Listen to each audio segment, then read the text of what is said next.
자녀를 기르는 부모님들 입장에서 자녀들에게 바라는 최고의 소원 중 하나가 건강한 자녀입니다. 아이가 태어나자마자 병약하고 아프고 그러면 그 부모님들 마음에 심각한 충격을 줍니다. 아이들이 건강하게 사고 없이 이르게 자라기를 바랍니다. 하나님도 우리를 그렇게 원하십니다. 우리가 하나님의 자녀가 되면 그때로부터 하나님의 자식으로 건강하게 돼서 세상의 여러 유혹, 환난, 고통, 핍박 이런 것들을 잘 견뎌내는 영적인 체력을 갖는 그런 자녀들이기를 바랍니다. 하나님은 우리를 출생시킨 다음에 건강하게 하기 위해서 몇 가지 조치를 취하셨습니다. 첫 번째 영적인 건강에도 중요한 조치가 복스러운 소망입니다. 요한일서 3장 2절에 보면 사랑하는 자들아 우리가 지금은 하나님의 자녀라. 장래 어떻게 될 것은 아직 나타나지 아니하였으나 그가 나타내심이 되면 우리가 그와 같을 줄을 아는 것은 그의 계시는 그대로 볼 것을 인합니다. 지금은 이 말은 이 땅에서는 하나님의 자녀로 산다. 장래 어떻게 될 것, 이건 예수님의 제 이름으로 완성될 나라. 우리가 누릴 천국은 아직 우리에게 나타나지 않았다. 그러나 나타남이 되면 천국에 나타나고 예수님의 제 이름이 이루어지면 우리 몸이 예수님의 부활의 몸처럼 변화될 그날이 있다. 이것을 목표 지점으로 살라는 것입니다. 이 땅은 나그네다. 내 인생의 목표 지점은 하늘나라다. 이것이 우리 영적인 건강에 굉장히 중요합니다. 최종적인 목적지가 있고 이 땅의 삶은 지나가는 생활이고 이 땅의 삶은 순례의 길이고 여행자의 셈입니다. 우리의 영광스러운 미래 하늘나라가 기다리고 있습니다. 이것을 늘 소망 중에 바라보는 것이 영적인 건강으로 굉장히 중요합니다. 특별히 예수 믿다가 환난, 고난, 역경을 만나면 여기는 여행지, 지나가는 곳, 목적지는 하늘나라. 이것을 기억하는 것이 환난을 이기려는데 굉장히 큰 힘이 됩니다. 아브라함의 삶의 비결도 그렇습니다. 갈 바를 알지 못하고 나갔다. 하나님의 갈 때가 우리 있을 때 떠나라. 내가 지시할 곳으로 가라. 어디로 가야 되는지, 얼마만큼 가야 되는지 이걸 모르고 무조건 떠났습니다. 그러나 아브라함의 마음속에는 나와 함께 하신 분이 누군지 이것은 명확하게 알았습니다. 나하고 지금 통행하신 분이 누군지 그분이 가라고 했다. 목적지도 모르고 어디로 가야 될지 모르지만 나와 함께 하신 분이 나와 함께 목적지까지 인도하실 것이다. 이런 믿음으로 이 땅을 살았던 것입니다. 아브라함이 마음속에 큰 확신을 가졌던 것은 하나님의 경영하시고 지으실 터가 있는 성을 바라보고 출발했다. 아브라함이 갈 바를 알지 못하고 떠났지만 아브라함의 인생의 죽음 다음에 천국이라는 목적지를 향해서 이 세상을 나그네로 살았다는 것입니다. 아브라함이 하나님의 여러 가지 축복을 약속했는데 그 축복들이 그렇게 쉽게 다가오지 않았습니다. 많은 위기들이 있었고 어려움들이 있었습니다. 그러나 하나님은 아브라함을 결국 그 영광스러운 목적지를 향해서 인도하시고 안내해 주셨습니다. 모세도 마찬가지입니다. 모세가 애굽의 부귀 영화를 버렸습니다. 왜 버릴 수 있었죠? 상주심을 바라고 버렸다. 애굽은 현실적으로는 굉장히 풍요롭고 명예도 누리고 높은 지위도 누렸습니다. 그러나 애굽의 삶에는 미래의 소망이 없습니다. 요셉도 애굽에서 최고의 영광을 누렸지요. 최고의 부흥, 가장 높은 지위, 명성을 얻었습니다. 근데 자기 가족들 70명이 가나안 땅에서 애굽으로 내려왔습니다. 요셉의 권력으로 자기 형제들한테 애굽의 최고로 좋은 자리들, 최고 권력의 자리들, 제일 남부럽게 없는 자리를 권력의 자리를 배치할 수 있습니다. 그 후손들 70명을 요셉의 권력으로 얼마든지 나눌 수 있어요. 근데 요셉이 애굽의 부영화를 누린 고위계층들의 삶을 들여다보니까 소망이 없다. 잘 먹고 잘 사는 거 소망이 없다.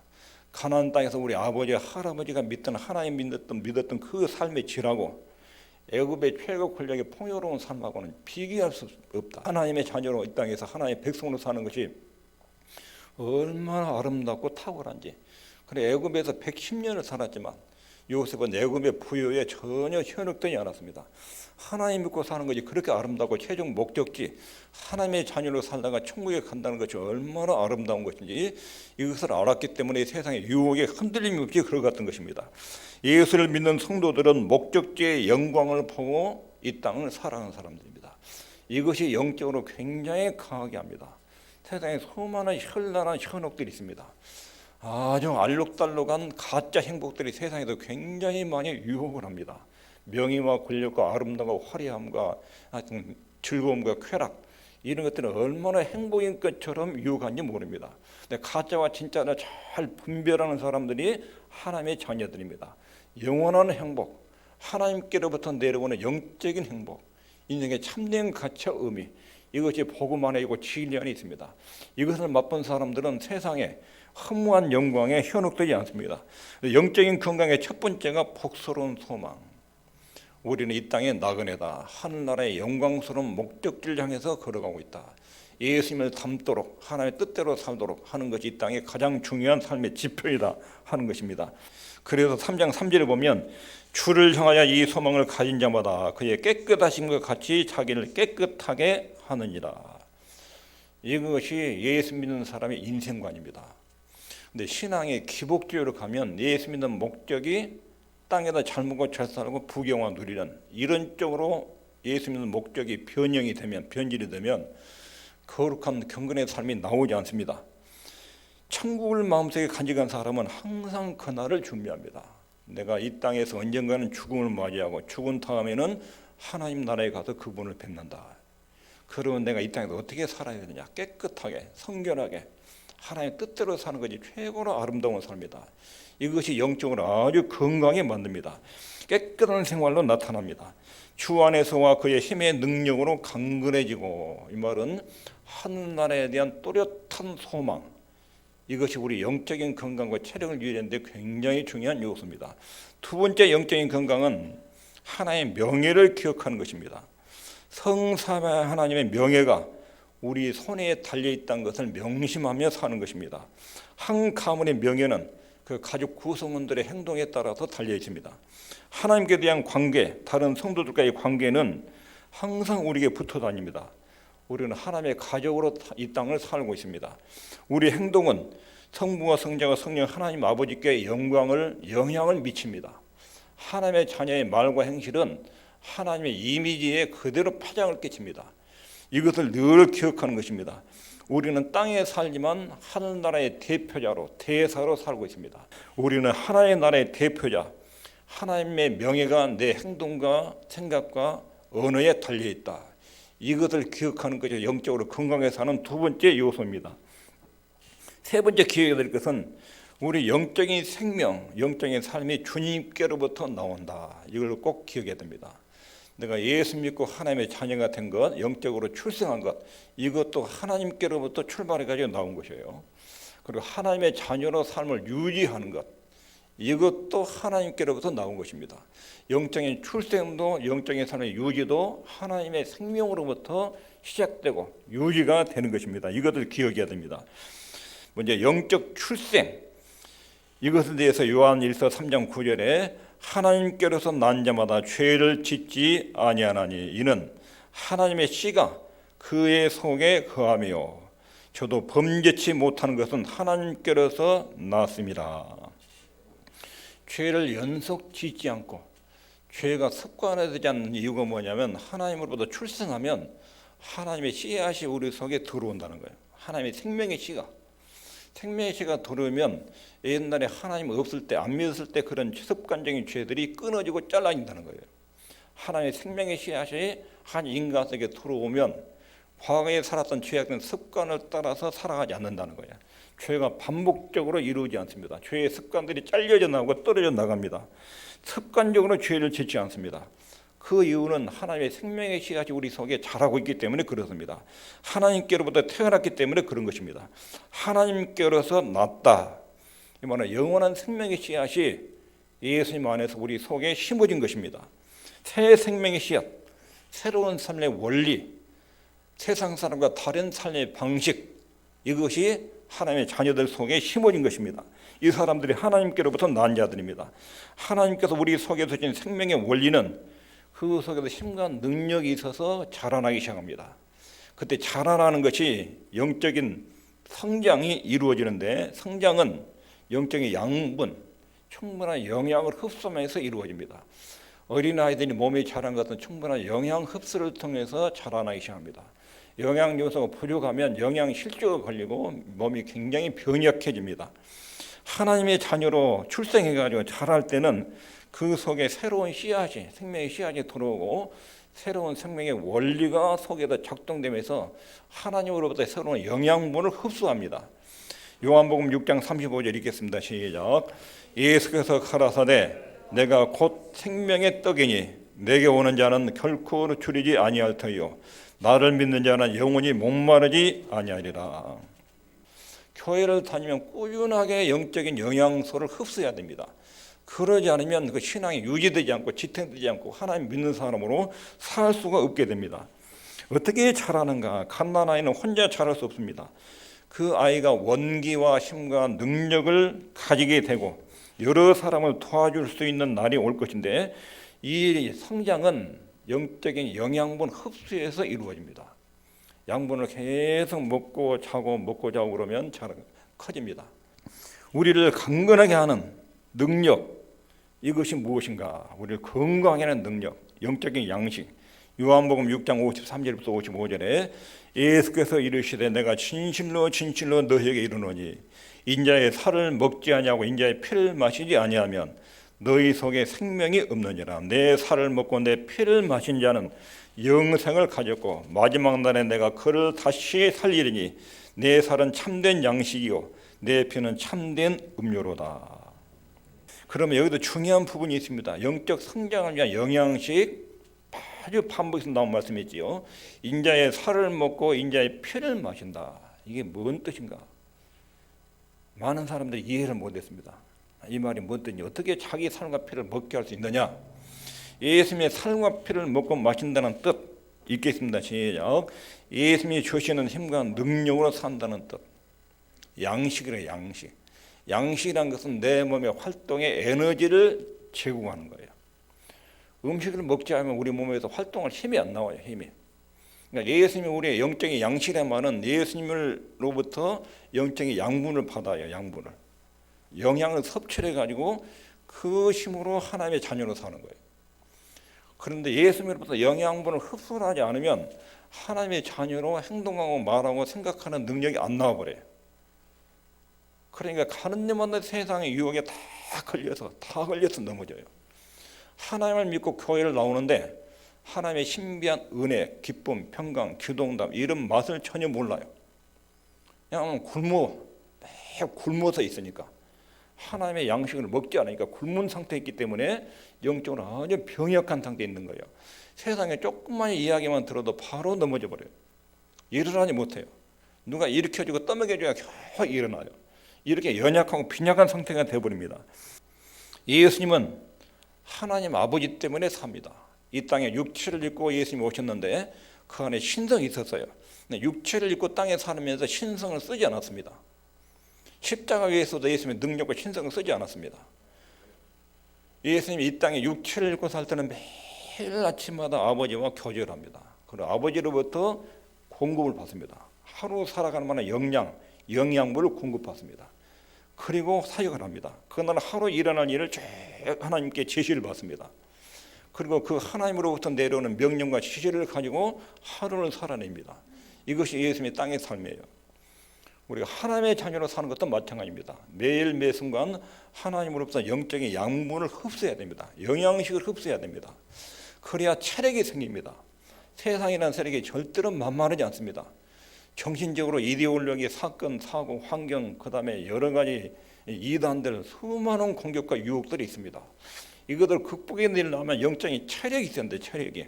그 체력이 어디서 오느냐? 영적인 영양분에서 옵니다. 영적인 영양분을 흡수해서. 그 음식을 안 먹으면 힘이 나지 않아서 일을 할 수가 없습니다. 그래서 영적인 영양분은 예수님이 주신 힘으로 능력으로 산다. 이것을 인자의 살을 먹고 인자의 피를 마신다. 이렇게 표현을 한 것입니다. 나를 믿는 자는 나를 인하여 사는 것이다. 인자의 살을 먹고 피를 마신다.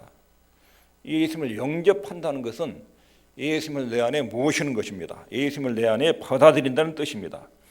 그리고 예수님을 받아들이고 영접한다는 것은 이제부터는 내가 예수님의 지시와 명령을 받고 예수님이 내 머리가 되고 머리가 내게 명령하면 명령대로 움직이고 예수님이 나에게 양분을 주시는 공급자시고 그분의 통제와 인도를 받으며 산다.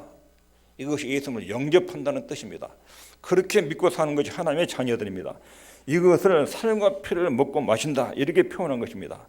요한복음 6장 51절에 읽겠습니다. 시작. 나는 하늘에서 내려온 산떡이니 사람이 이 떡을 먹으면 영생하리라. 그 다음에 에베소 4장 16절 읽습니다. 시작. 그에게서 온 몸이 각 마디를 통하여 도움을 입음으로 연락하고 상합하여 각 지체의 분량대로 역사하여 그 몸을 자라게 하며 사랑 안에서 스스로 세우느니라. 그에게서 예수님께로부터 머리로부터 쭉 몸에 필요한 심줄, 신경, 명령, 영양부 다 공부돼요. 머리 안에서. 머리가 몸 전체를 통제해가지고 몸 전체가 자라게 한다는 거예요.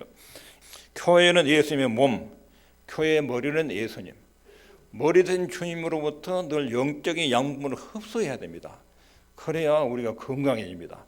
건강해야 마귀의 모든 괴계와 마귀의 능력을 이겨낼 수 있습니다. 주 안에서 강건해지려면 예수님께서 내 머리시다, 내 지휘자, 내 인생을 통제하고 통솔하시는 인도자, 그리고 내게 필요한 영적인 양분을 공급하시는 공급자, 이것을 기억해야 영적인 건강을 유지할 수 있습니다. 내 힘의 능력의 근원이 주님께 달려있다. 이것을 늘 깨닫고 기억하고 상기하는 것, 이것이 영적인 건강의 중요한 요소입니다. 오늘 첫 번째 중요한 원리는 우리 삶이 주님께로부터 온다. 두 번째는 그럼 건강하기 위해서, 영적 건강을 하기 위해서 우리가 할 일이 뭔가? 건강을 위해서 우리가 할 일이 뭔가? 갓난아이는 스스로 존재할 수 없지요. 부모가 옆에서 계속 우유를 먹여주는데 아이가 할 일은 부모가 우유를 주면 잘 받아먹으면 돼. 쫙쫙쫙 빨아먹으면 돼. 우리 손주분께 딱 3시간 딱 되면 완전히 배고프게, 정확하게 3시간 딱 되면 하고 울기 시작해. 배고프다고. 하나님 우리에게 영적인 양분을 주면 우리는 잘 받으면 돼요. 받아들여서 흡수를 하면 돼요. 그런데 강건하게 살 일의 첫 번째는 영적인 영양분이 뭐냐면 성경 말씀을 섭취하는 것입니다. 하나님의 말씀을 섭취하는 거예요. 바울은 디모데에게 보낸 편지에서 디모데가 늘 약해 있어요. 사단의 밥이 돼가지고 마음대로 사단이 지금 휘두르고 있어요. 두려움과 떨려가지고 두려움과 공포와 염려 때문에 사역을 제대로 못하고 있습니다.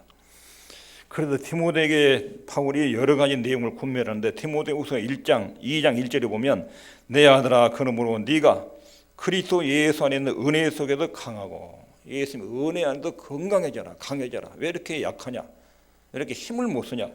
디모데후서 3장 12절에 무릇 그리스도 예수 안에도 경건하게 살고자 하는 자는 핍박을 받으리라. 바울은 지금 핍박 중에 로마 감옥에 갇혀 있습니다.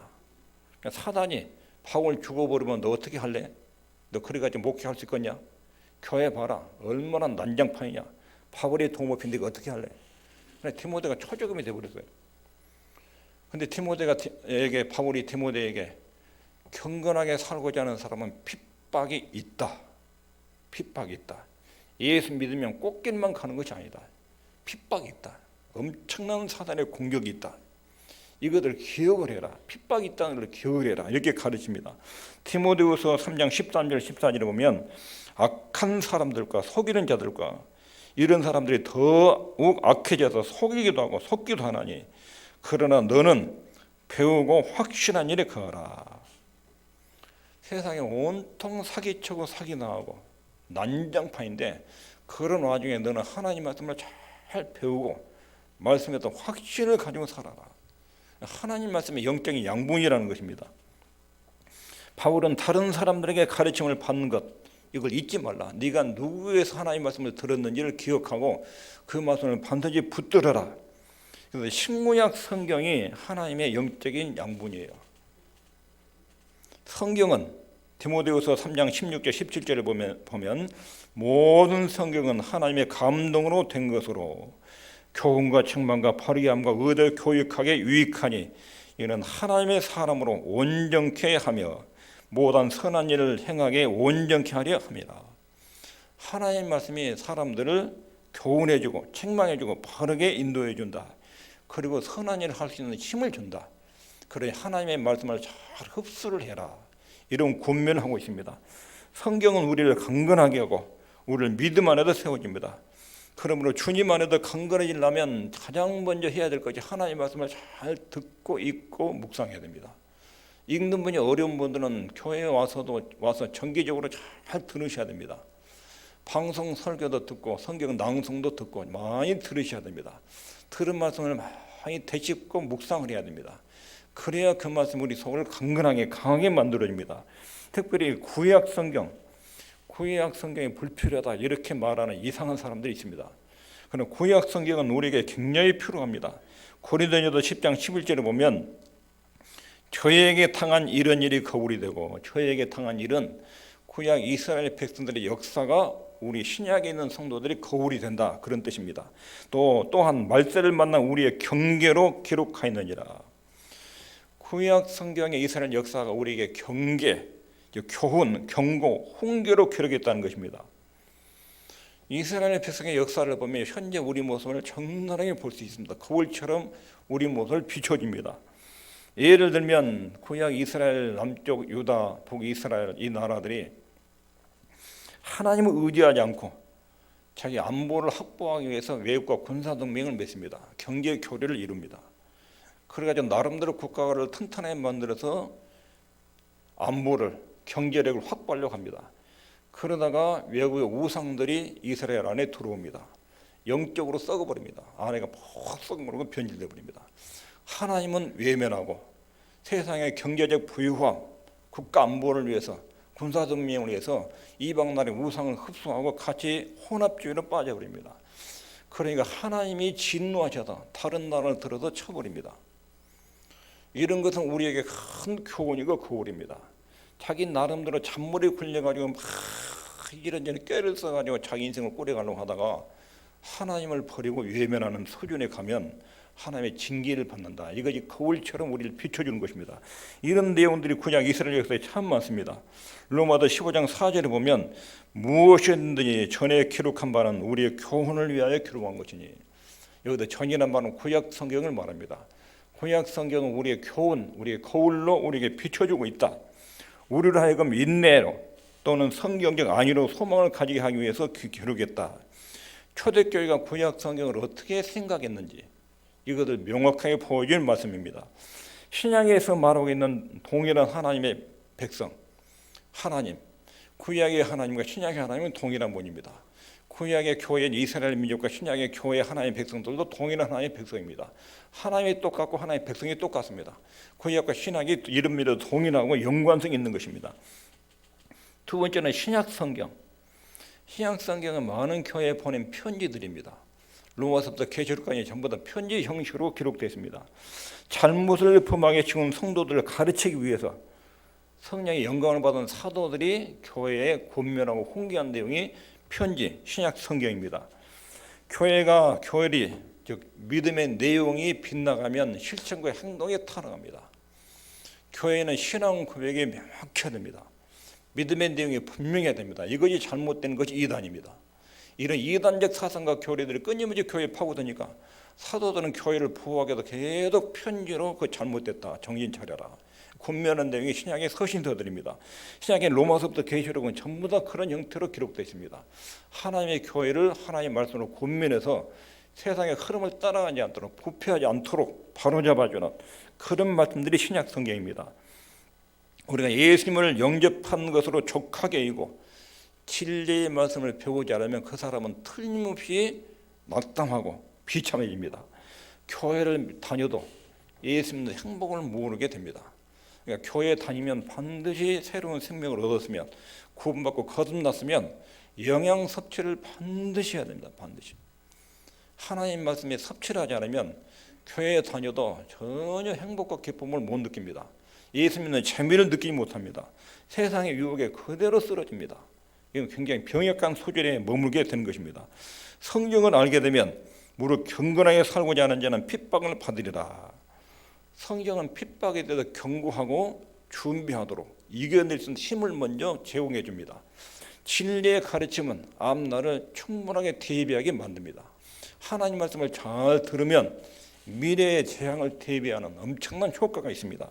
하나님 말씀을 영양 섭취를 하지 않으면 그냥 무너질 수밖에 없습니다. 그 다음에 세 번째는 성장 단계에 따른 양식이 있습니다. 고린도전서 3장 2절에 내가 너희를 저주로 먹이고 팝으로 아니하지 않았느니. 베드로전서 2장 2절에 갓난아이들 같이 순전하고 신령한 젖을 사모하라.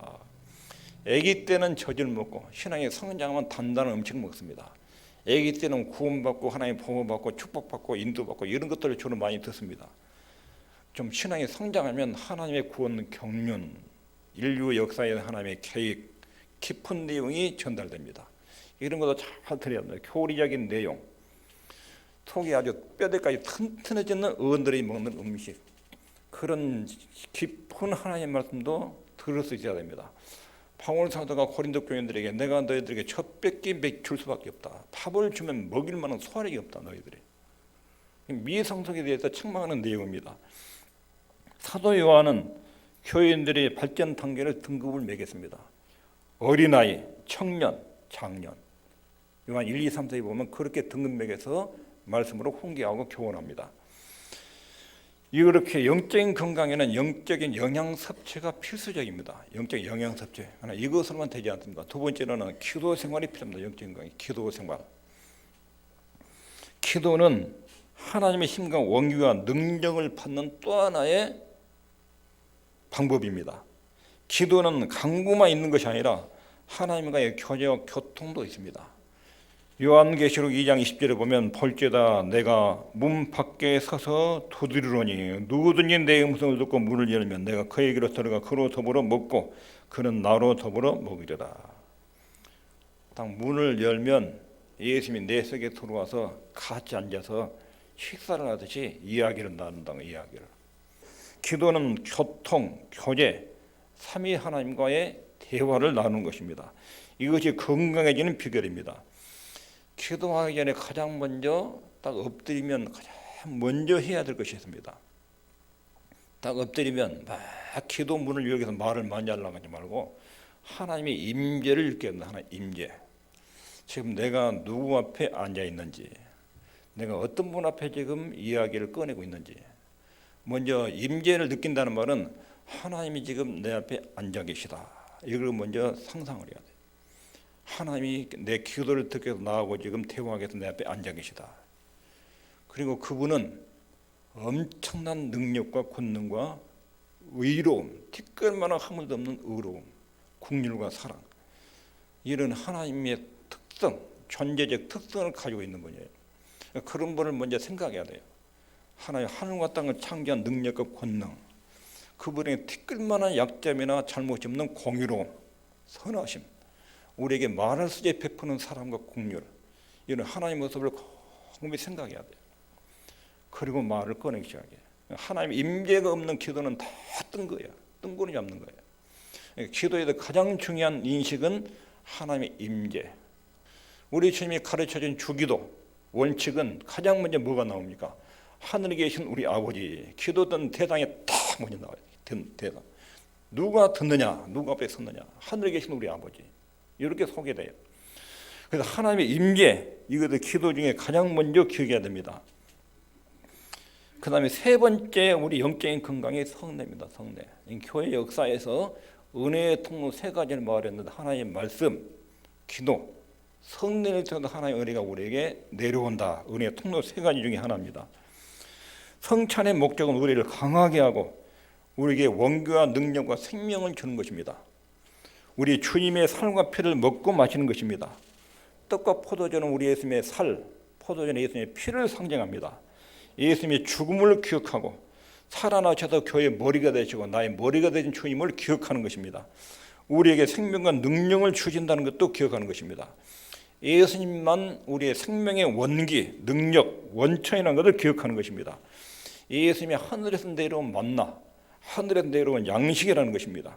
그분이 힘을 공급하는 그 능력과 양분을 먹고 우리가 이 땅을 살아간 것입니다. 그래서 내 살과 내 피를 먹고 마시는 자는 이렇게 나오지. 내 능력과 나로부터 양분을 먹어야 되고 흡수해야 되고 머리든 주님의 지혜를 받아야 되고 이런 사람들은 영성을 가졌다. 영원히 멸망치 않는다. 이렇게 주님이 말씀하십니다. 오늘 말씀을 정리하면 첫 번째, 영적인 건강한 출생으로 출발하고 성장합니다. 그리고 영적인 씨앗이 우리 속에 들어오고 영적인 원리가 생명 형태로 들어오면 그 다음에 성장을 하는데 성장하기 위해서 가장 중요한 것은 영적인 양분을 충분히 흡수해야 됩니다. 그 영적인 양분이 뭐냐면 예수님이 생명의 양식입니다. 내 살을 내 피를 먹고 마셔라. 그 다음에 신구약 성경이 생명의 양식입니다. 글을 읽을 수 있는 사람은 신구약 성경을 체계적으로 잘 읽어야 됩니다. 정해놓고 꾸준하게 읽어야 됩니다. 그러지 않으면 신앙에 많은 혼란이 생기고 갈등이 생깁니다. 하나님의 말씀으로 내 마음속에 있는 갈등들이 해소가 돼야 됩니다. 삶의 원리들이 정확하게 딱딱 규정돼야 됩니다.